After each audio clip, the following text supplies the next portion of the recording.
Buenas tardes.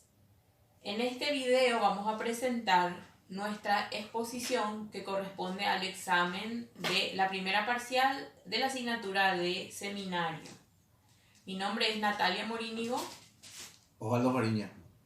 En esta ocasión vamos a presentar la unidad 1 del programa de seminario, tema 2, problemas de interpretación. Primeramente, como primer problema de interpretación, tenemos la vaguedad. La vaguedad es una propiedad, una característica de las palabras en relación a lo que representan o a lo que quieren decir. Dentro de los textos jurídicos encontramos muchos casos de vaguedad, incluso en textos legales en donde se tratan de derechos fundamentales, como por ejemplo la libre expresión de la personalidad. No tenemos precisamente qué significa libre expresión, hasta qué grado tenemos libre expresión. Solamente la ley se refiere a la libertad de expresión.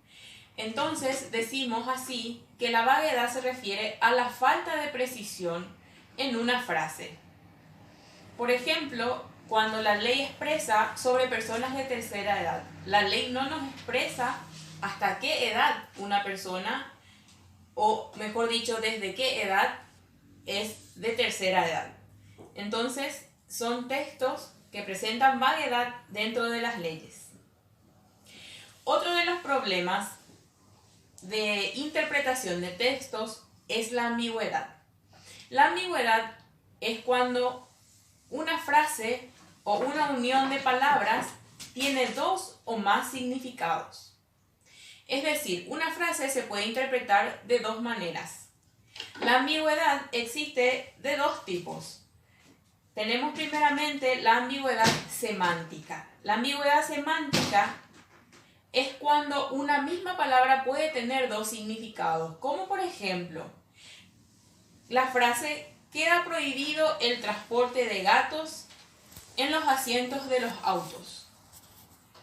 Se puede interpretar ya sea gato de animales o gato de herramientas.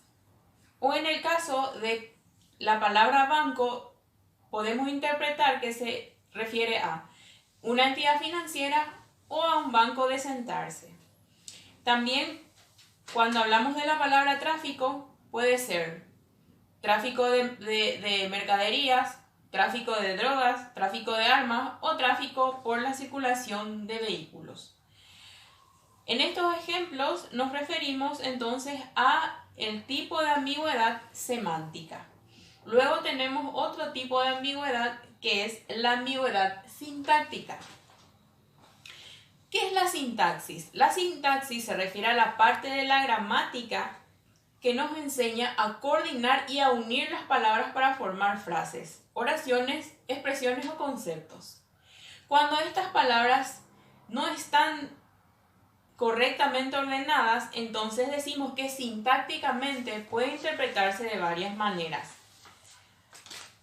Es decir, la ambigüedad sintáctica en este caso ya no depende del significado, de las palabras, sino en la forma en que las palabras están ordenadas.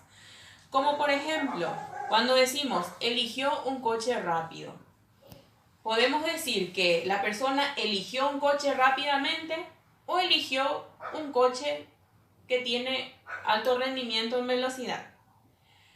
O también cuando decimos, por ejemplo, los niños eligieron juguetes alegres, podemos decir que los juguetes son alegres o que los niños eligieron juguetes con alegría.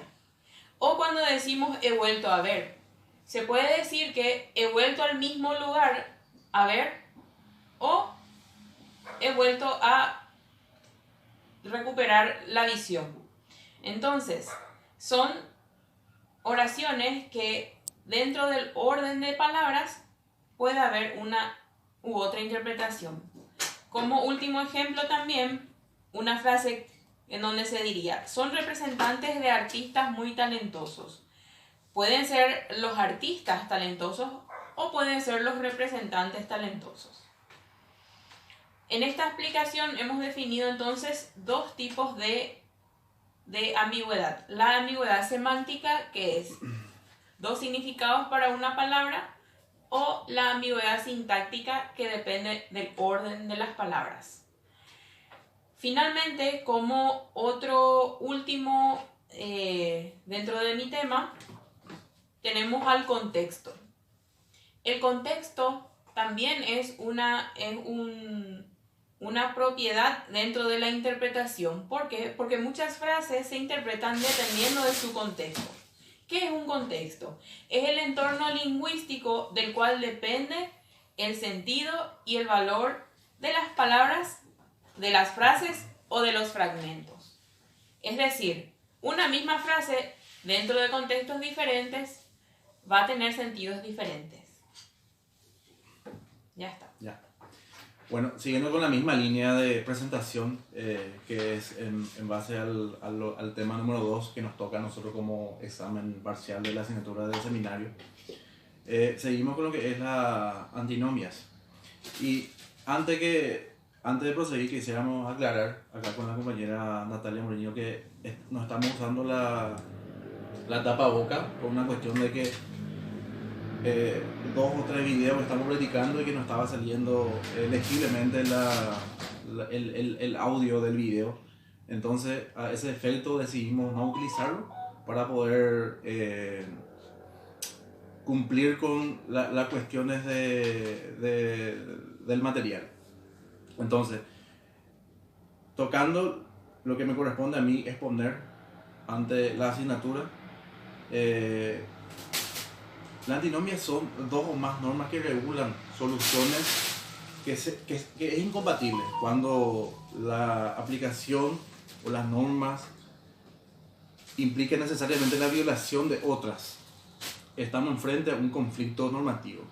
Y existe conflicto normativo porque hay una afectación grave a la coherencia de que debe existir en el ordenamiento normativo.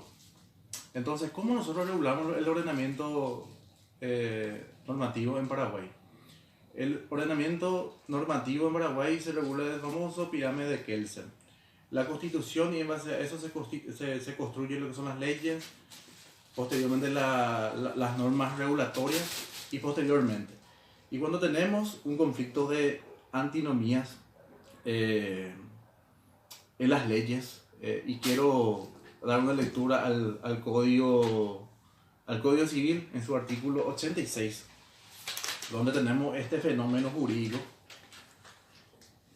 Nos dice el artículo 86, voy a dar una lectura a efecto de poder contextualizar y que los compañeros y como el titular de la cátedra pueda entender. Artículo 86, Código Civil Paraguayo. Inscrita en el registro de sentencia que declare interdicta o inhabilitada a una persona será de ningún valor los actos de administración y disposiciones que ella realice. Siguiendo la misma línea, en el artículo 90, el mismo código nos dice que el inhabilitado no podrá disponer de sus bienes ni gravarlos, estar en juicio, celebrar transacciones, recibir pagos, recibir ni dar dinero en préstamo, ni realizar acto alguno que no sea de simple administración, sin la autorización del curador que será nombrado por el juez. O sea que en la misma línea sobre el tema, en el artículo 90 dice que se puede hacer acto administrativo. Y en el artículo 86 estaba leyendo textualmente que no permitía que se haga cualquier acto administrativo. Entonces ahí estamos teniendo un fenómeno antinomia dentro del Código Civil. Bueno, continuando un poco. Las antinomias se esquematizan en lo que es la jerarquía, la especialidad y la cronología. La jerarquía es las normas o las leyes más jerárquicas, a otras tienen la la de la de subordinar a los demás, a las demás normas. Y después tenemos los criterios cronológicos que fueron creadas con anterioridad en el tiempo. Y posteriormente tenemos el criterio de especialidad. Incompatible sobre la general, prevalece lo específico. Bueno, continuando con la exposición, quiero pasar a lo que es laguna. La laguna. Tenemos laguna cuando el legislador nos ha previsto que iba a pasar fruto del progreso social o científico, ¿verdad? Ha dejado las normas muy genéricas y no ha entrado a profundizar en lo específico, ¿verdad? A eso llamamos lagunas jurídicas, ¿verdad? Cuando es muy genérico las normas establecidas por el legislador y el que interpreta tiene que basarse a otro tipo de interpretación a efecto de poder interpretar las normas. Y acá me quiero remontar al Código Civil en su artículo 42.